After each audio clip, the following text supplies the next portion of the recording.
Attack is about at 75%. This Overlord, no, hold on. Oh, the expansion goes down immediately. Stop. Zealots are on the ramp just trying to hold off these speedlings. We do have an Overlord from TLO in the base. He's finally going to bring some stalkers in to deny that vision. You do not want enemy eyeballs inside your base, so nicely done. The hatch at the gold is about ready to complete, and actually a really good size number here of Zerglings for TLO, but he is not, well, there we go. We've got Baneling Nest going up. I was wondering where he's going to go next. But it looks like he doesn't really have the gas to support that yet. Nope. As again, he is getting that +1. Oh, Carapace upgrade actually canceled the +1 melee attack. Did indeed want to battle against that fast +1 from Huk. Maintain strength in those Zergling numbers. And here the Banelings are moving down. Oh, Stalkers get picked off. Oh, little one with a brilliant surround. And there's a sentry coming up. And now if Huk does play defensively and position upcoming cannons correctly, he will be able to defend properly, but it looks like Baneling's moving up from TLO. He wants to continue to be aggressive. And Huk sees it. He has to be so careful. He's taking hits. There come the Banelings. He should throw down the force field if he wants to keep it alive, but no, just takes it. And did he cancel in time? No, he did not. The little one did manage to take that out. And not only that, but most of these Zealots getting hurt very, very badly. He will go ahead and deploy a force field there at the ramp, bringing in some more units as well. We've got a couple more sentries being spawned in almost immediately. He's going to likely take out this pylon and was put at a disadvantage there as more Zerglings are coming out. Now, I also see some Overseers are being morphed as well, and I wonder if he's going to try to do that to really shut down the production of Huk right here. We'll see when they are going to move out, but right now TLO looking like he is sneaking ahead with an advantage here, having that gold obviously really giving Huk a hard time getting that third up. An absolutely brilliant play by TLO. I mean, you're seeing how Huk is an extremely solid Protoss, is doing all the right motions, but TLO does a 6 pool followed by gold, and is now getting really fast +1 carapace, so suddenly this +1 attack is seemingly useless, and here come a whole bunch of Zerglings swinging in. He's going to try to just do a target fire, but no, getting walled off. Oh, can he pinch him off?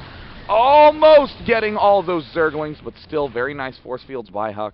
I like that. We've got a third Overseer coming out over here, so this could just be a mass contaminate coming over here. And if he were to get rid of these 2 warp gates and shut those down for a little bit, and even the third that is up there, it would make it would be bad news for Huk. And here we go. The Overseers are going to make their way in. Wow, an attack comes at the front door. Oh, nice little self force field there. And oh, there's 1 contaminate. There's 2.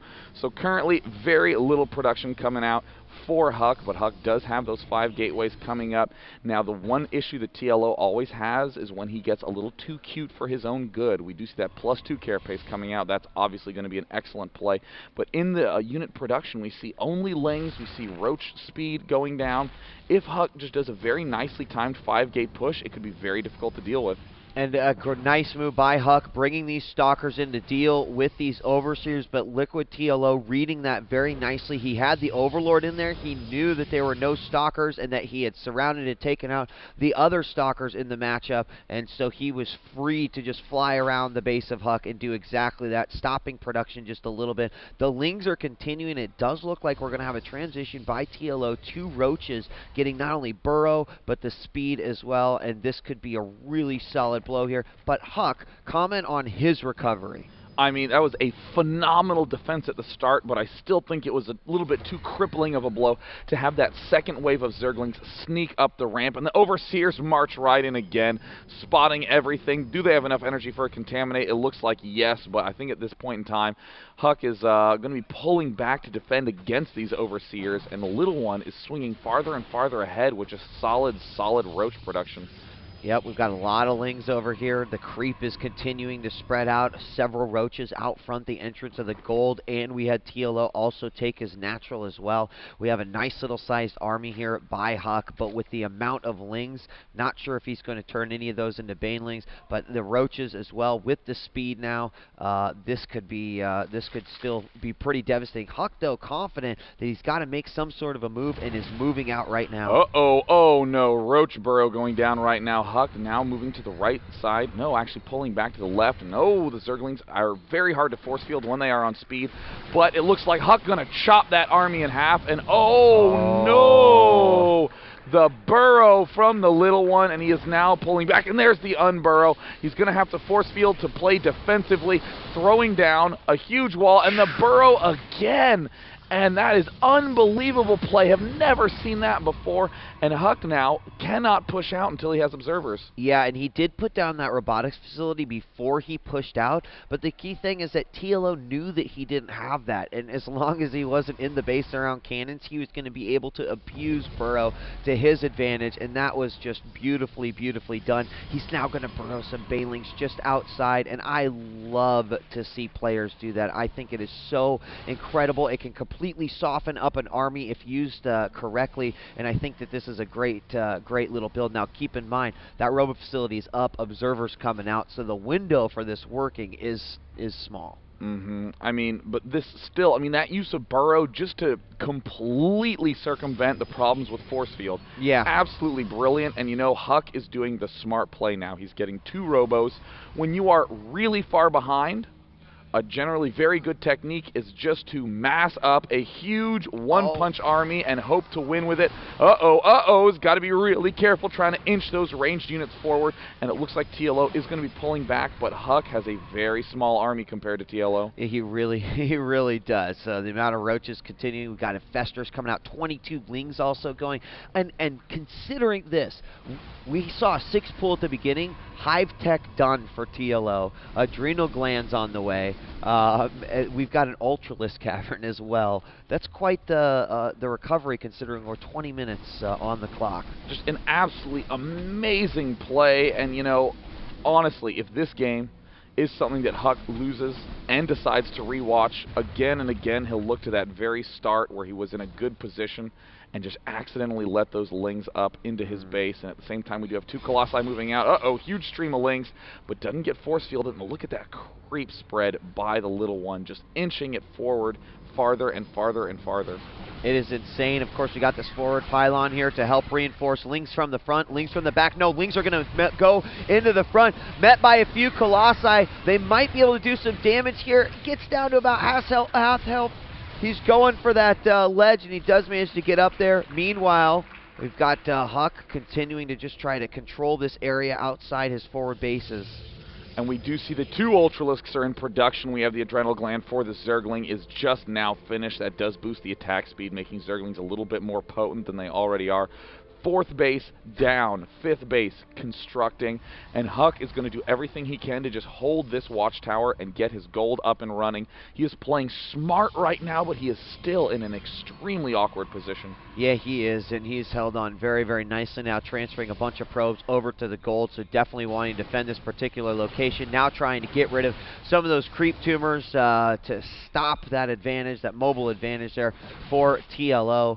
And TLO at this point just waiting, I think, for those final units. Just taking a look, it is 150 for Huk to 187 on the food count. We got some more lings coming in, and you know, at this point, he can just kind of throw those away and rebuild them in a matter of seconds. But using them to scout, here we've got Huk moving forward. Huk's beginning to move forward. He does have that key number of 4 Colossi, but remember that the force fields aren't going to work because the Ultralisks are out, and here's the huge push forward. He's going to try to pull back. Oh no, fungal growth, but those units are massive. They will be able to retreat. They don't have the stun. Oh no, the Colossi are all getting annihilated. TLO with a huge push forward.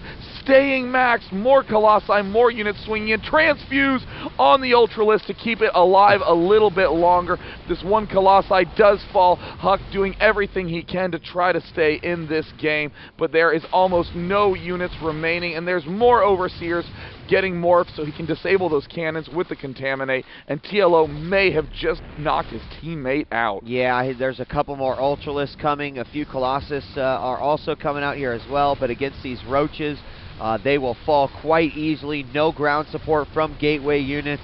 And as TLO pushes forward, I'm afraid... And there's the good game. GG. Both players playing very, very well. The little one with the insane creativity. But again, not too cute. And that is always the danger if you try to be an extremely creative player. You end up defeating yourself, but that burrow play was just brilliant, and the transition out of the 6 pool was incredible. We've also got some other news as well. First off, congratulations to TLO staying alive. Huck, who has performed very well in every single MLG event, including this one, regardless with the pool of players that was out here. There's no doubt about it. Huck still put on a very nice showing. Select is the only person left who could have a sort of repeat, if you will, top 3, I guess you could say, here at an MLG event. I've got some other results. Lay it on the line for us. Surprise you. This first and foremost, Rhett defeats Kiwi Kaki 2-0. Kiwi Kaki, unfortunately, now eliminated from the competition. And also, I see that Noni is currently tied 1-1 with Select. So they will be going on to a Game 3 shortly. Now, if Tyler wins this, he will keep up the tradition of Liquids only knocking out other Liquids from the tournament. But the problem is he's playing against Select, which is going to be quite an uphill battle. But before we go into any more matches, let's get an interview with the winner we just saw, Liquid, the little one.